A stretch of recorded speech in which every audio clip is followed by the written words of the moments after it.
HCAM programming is supported by our viewers, thank you, and by Phipps Insurance Agency, representing companies such as MapFree Insurance. Their family-owned independent agency is deeply rooted in the communities they serve and offer time-tested insurance products to fit individual needs. Since 1950, Phipps Insurance specializes in home, auto, business, condo, and renters insurance.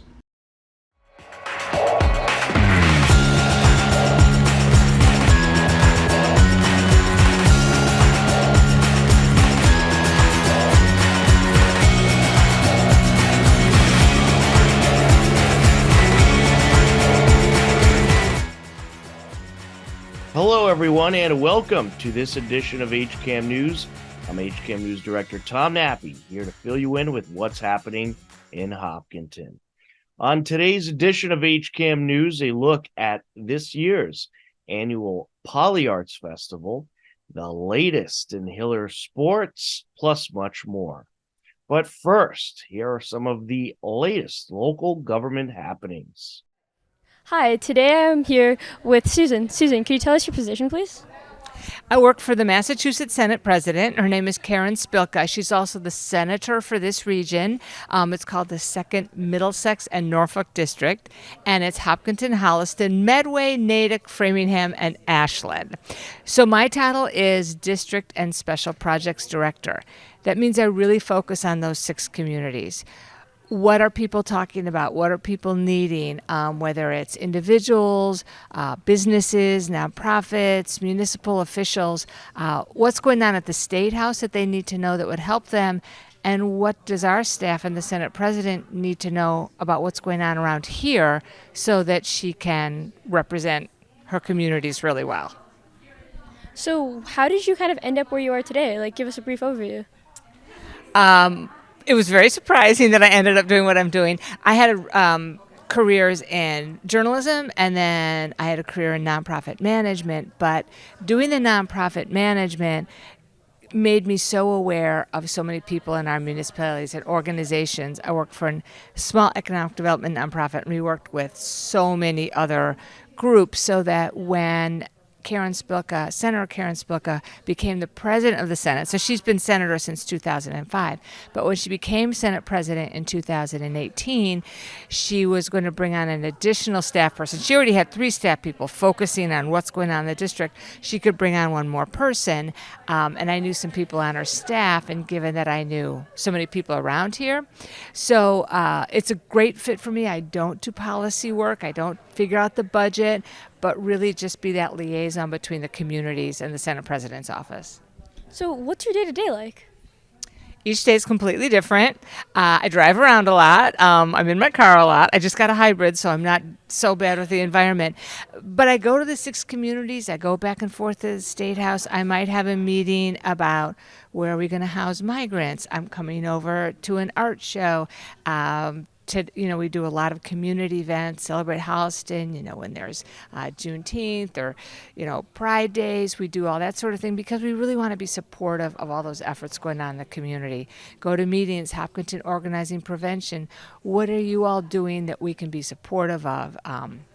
Is it visibility? Sometimes we can do money. Is it a connection? That's what I often do, is connect people to others in the region so they can kind of be stronger together. And Susan, what's your favorite part of your job? The variety, for sure. That is a great part of it. And really, Senate President Spilka looks at everything through an equity lens. So when you think about almost every topic, there is equity involved. It's school funding, which was her whole reason for running for the legislature in the beginning, because there were such inequities in the way schools were funded. You look at climate change, you look at the environment, you look at almost everything. There's an equity aspect to it. So I really love that she does that. And then I get to kind of work with her and the rest of the staff on those equity issues. So I love that. This year's annual Hopkinton Polyarts Festival was a big success, featuring many talented vendors. Here's a look at the festivities. The 48th annual Hopkinton Polyarts Festival took place at the Hopkinton Town Common this past Saturday. a great crowd was on hand to enjoy the festivities. We caught up with some of the vendors. We are having the best day at Polyarts. This is everybody's favorite annual kickoff to fall in Hopkinton. We have beautiful artists here and a lot of community groups, and the rain sprinkled on us a little bit, but it's gone and people are coming out. It's just a fantastic day. We're really, really grateful to Middlesex Savings Bank for their sponsorship, as well as to the Hopkinton Cultural Council and the Mass Cultural Council, both for supporting the event. That really helps us, extend our proceeds and give more scholarships and support more artistic programs throughout the town. So it's all good. If you're not here yet, come down. We still have a few hours left. And I heard it was an awesome turnout today. Absolutely. It's been a lot of people. It's such a nice way to see people you haven't seen for a while and reconnect.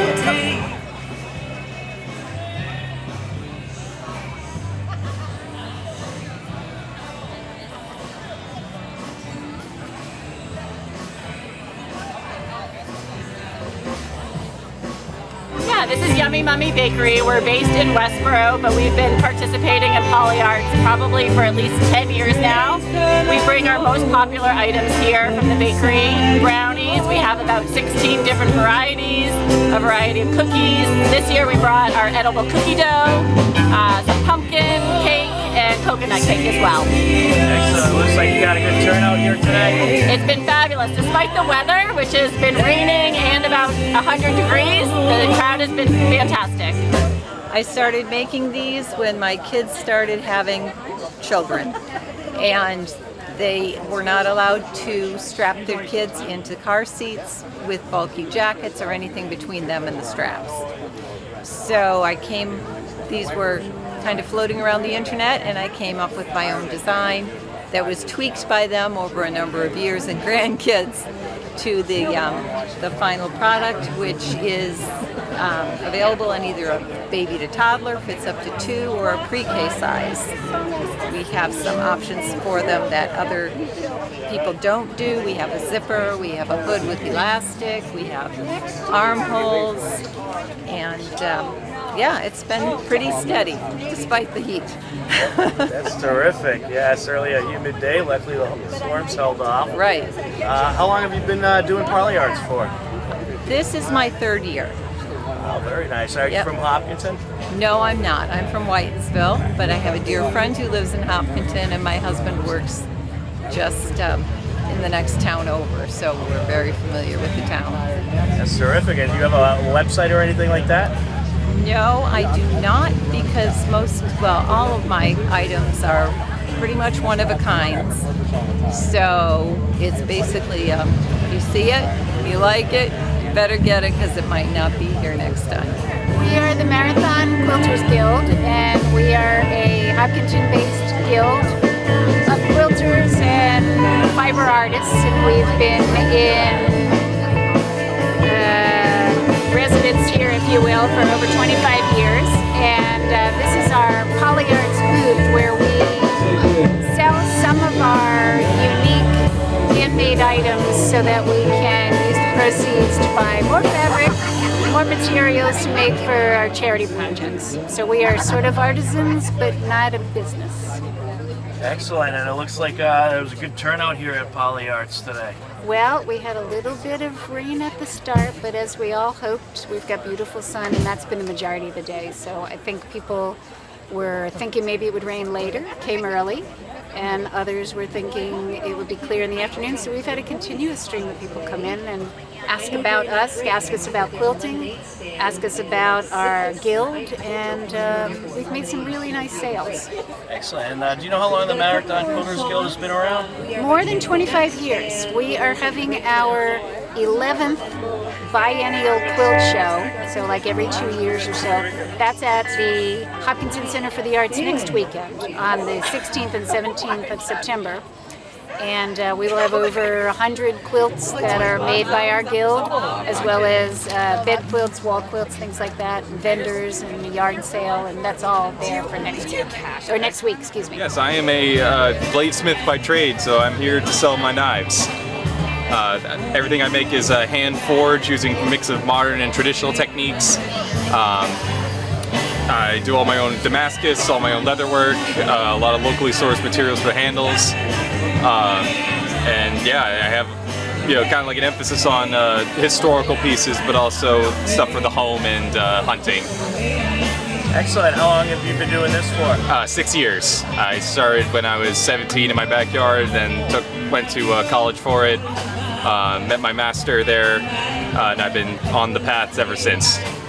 Very nice. So now, are you from Hopkinton? Yep, 5th generation. I live right down the road. Yeah, we are student potters from the HCA, the Hopkinton Center for the Arts, and we have about 4 potters here.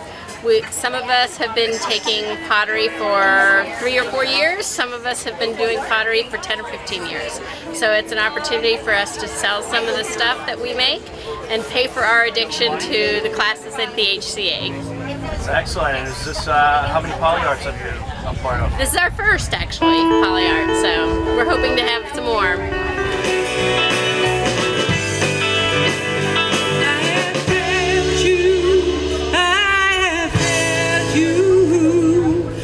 Close my heart and I failed you, but I love you, I love you, all your days rearranged. We're going to take a quick time out on this edition of HCAM News. A whole lot more coming up. Don't go anywhere. HCAM News is supported by our viewers and by Hopkinton Drug, located in this historic New England town since 1954. They are a multifaceted store dedicated to providing clients with an array of healthcare options.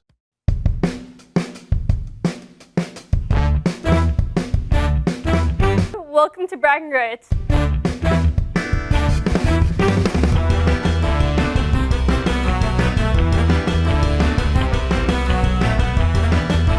Well, actually, just the glory. Spiders? Do we have spiders? Wow, this team is on a roll. Okay.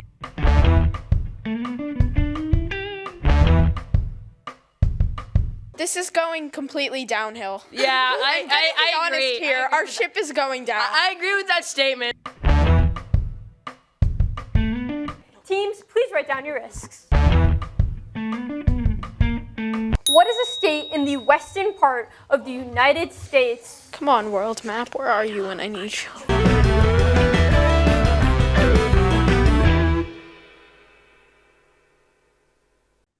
Welcome back to HCAM News. The Hopkinton Hillers did a whole lot of winning in week 2 of the fall sports season. Here's a look at what happened. On Tuesday, September 12th, Hiller Girls Soccer hosted Medfield in a crucial TVL Large matchup. Peter Thomas and myself, Tom Nappy, on the call. It's a Burt whistle. Airs it out. Georgie rushing in. And just cleared away. Still at the top of the box. Turned around. Shot it! What a good shot from Marin O'Connor. Marin O'Connor with the strike. Georgie did what she had to do to bring the ball down. The keeper was off her mark.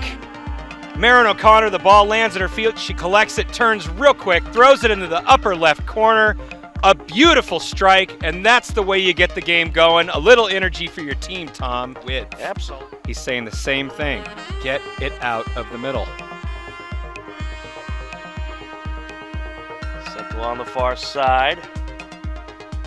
Pass over by Fotini. Recupero looking to put on the moves. Attacking, and the shot by Georgie. Yes! What Wonderful. a setup! So Madison Recupero to Georgie Clark. I almost said Sophia Recupero. That's her older sister. Madison Recupero to Georgie Clark. That is a textbook dribble drive. And there's Georgie just opportunistically camping out 3 yards from the goal line. She is never going to miss from there, Tom. Georgie Clark grabs an assist and nets a goal as the Hillers went on to defeat Medfield 2-0. The Hillers also captured a 4-1 road win in Holliston the following Friday. The Hiller girls are the lone undefeated team left in the TVL Large. with a record of 5 wins and no losses. On Thursday, September 14th, Hiller Boys Soccer hosted Holliston in a big TVL showdown. The Hillers got the scoring going early and often. Milo on the entry. Into the box, out in front, deflected, and off the shoulder and in goes Jan Advelink. What a goal to start this one off for the Hillers. Oh, Advelink just playing that one out of the air, able to shoulder it in. Good throw in there by Will Labreski. Shot and top shelf. What a score! Federico Rossi makes it 2-0. Bauschman gets it up over to Rossi. Rossi over to Ainelli, driving in. Past the keeper. Can he get there? Yes, he can! Jack Ainelli, the captain, makes it 3-0 Hillers. Ainelli just burning by everybody. The Hillers net 3 goals in the first half, and that would be all they need to grab the 3-0 win over Holliston. The Hiller boys are the only undefeated team left in the TVL Large with a record of 4-0. Also on Thursday, September 14th, Hiller Girls Volleyball hosted Holliston. Steve Sweetapple and Matt Clancy on the call.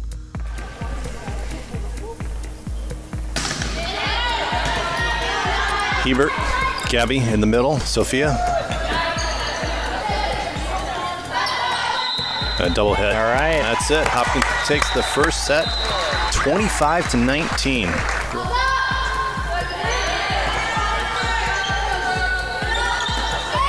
Wow. And Holliston takes the second set, 25-18. Bellatini serving. Olivia handles that. Adriana. Right and through. That's it. Let's Hopkinton go. takes the third set, 25-21. Stasovich back to serve. Match point for the Hillers.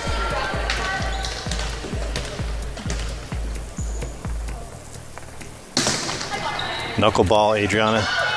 Nice job, ladies, to keep That's that alive. It. Cammy just found the kept it hole. in. And that's it. Hopkinton takes the fourth set, 25-18 for a 3-1 victory over the Holliston Panthers. The Hillers pick up the win over Holliston 3-1. The Hillers are now 3-1 on the season. Hiller football was on the road Thursday night to take on Algonquin. The game took place at Westboro High School due to field repairs at Algonquin. A big thank you to Karen Henderson and Westboro TV for capturing the action. First quarter, Julian Rivard connects with Nick Pedroli for a long touchdown.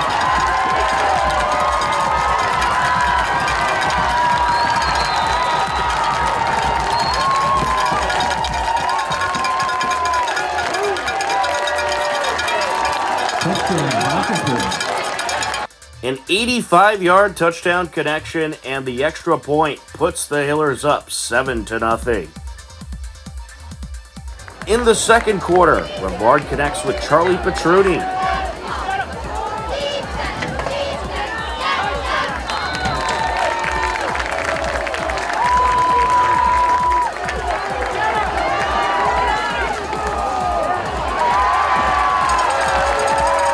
Going to be a touchdown for Hopkinton. Completion from number 7, Julian Rivard, to number 8, Charlie Petruni. A 12-yard touchdown pass and the extra point makes it a 14-0 Hiller lead. Ja'Kai Bellafato had the final touchdown of the game with a 5-yard rush into the end zone in the third quarter.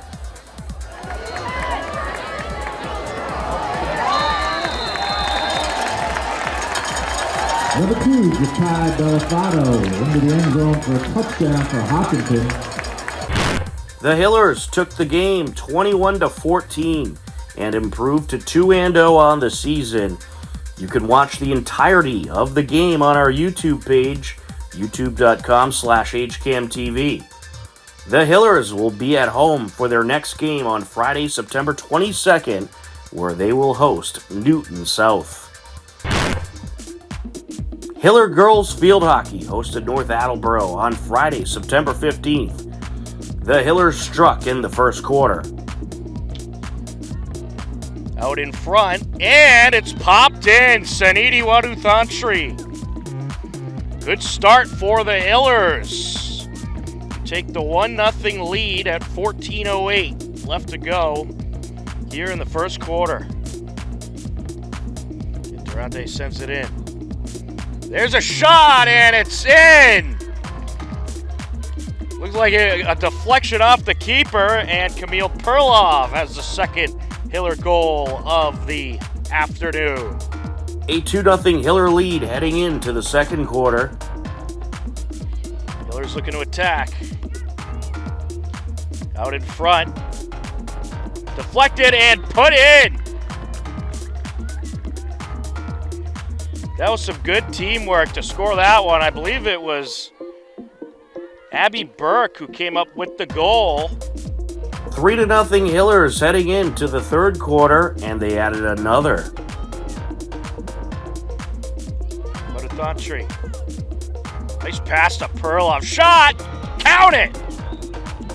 Great setup by Dhanda. Perloff pops it in. Hillers end up taking the win 4-1 over North Attleboro. The Hillers improved to 2-1 on the season.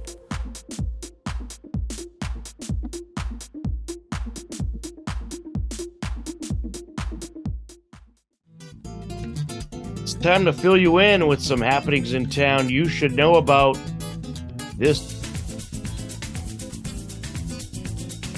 time to fill you in with some happenings in town you should know about. The weekend is finally here on Saturday, September 23rd from 2 to 9 p.m. at the Hopkinton High School fields. It's Hopkinton Family Day. Fun for the whole family. Some great food, great entertainment. Hopkinton Family Day at the Hopkinton High School fields, Saturday, September 23rd from 2 to 9 p.m. One of the performances that'll take place at the Hopkinton Family Fun Day includes Kathika, Dancing Rhythms and Stories of India. And you can catch this performance at 3:30 p.m. this Saturday at Hopkinton Family Day. Our picture of the week, the Hopkinton High School cross-country team volunteering their time as they staffed water stations and directed runners and cyclists for a local 5K event. Some great pictures of this year's Hopkinton Hillers cross-country team. Upcoming town government meetings include on Tuesday, September 26th at 7 p.m. The Conservation Commission meeting will be live on HCAM TV. And on Monday, October 2nd at 7 p.m., we'll have the Planning Board meeting live on HCAM TV. To view all upcoming town government meetings, head over to hcam.tv/gov. And for more information, you can visit the town's website at hopkintonma.gov. Believe it or not, we are out of time for this edition of HCAM News. But don't worry, next Wednesday at 6:30 p.m., we'll be back. For everyone at HCAM, I'm Tom Nappy. As always, we thank you for watching. Enjoy the rest of your day, and we'll talk to you again soon. Goodbye, everybody.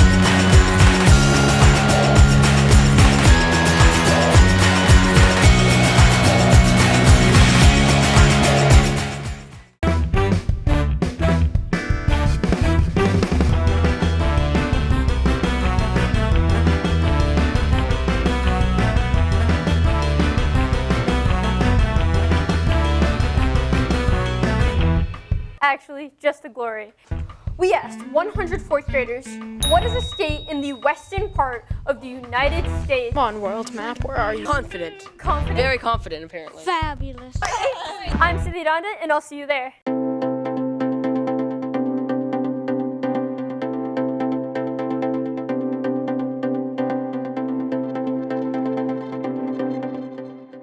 Hi, everybody. This is Gary Trendle with a quick update from our September 11th, 2023 Planning Board meeting. We started with some appointments to several of our subcommittees.